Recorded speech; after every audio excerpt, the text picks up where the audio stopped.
সুপ্রিয় দর্শক, মহান রব্বুল আলামিন আমাদের উপর রোজাকে ফরজ করে দিয়েছে। আল্লাহ তাআলা বলেন, ইয়া আইয়ুহাল্লাযীনা আমানু কুতিবা আলাইকুমুস সিয়াম কামা কুতিবা আলাল্লাযীনা মিন ক্বাবলিকুম লাআল্লাকুম তাত্তাকুন। হে ঈমানদাররা, তোমাদের উপর রোজাকে ফরজ করে দিয়েছি, যেমন তোমাদের পূর্ব পুরুষদের জন্য রোজাকে ফরজ করে দিয়েছি। আমাদের অনেকের মনে প্রশ্ন জেগে থাকে যে আমরা রমজানের নিয়তটা কিভাবে করব। রোজার নিয়ত মানে হলো অন্তরের সংকল্প, মনের সংকল্পকে নিয়ত বলে।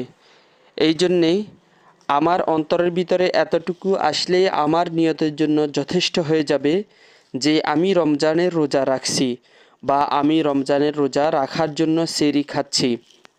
এতটুকুই আমার নিয়তের জন্য যথেষ্ট হয়ে যাবে। তবে আপনাকে ফরজ রোজার নিয়তটি অবশ্যই দিনের অর্ধেক শেষ হওয়ার আগেই করতে হবে। দিনের অর্ধেক শেষ হওয়ার আগেই করতে হবে যে আপনি রমজানের রোজা রাখছেন। শুধু মনের ভিতরে এতটুকুই সংকল্প আসলেই আপনার নিয়তের জন্য তা যথেষ্ট হয়ে যাবে।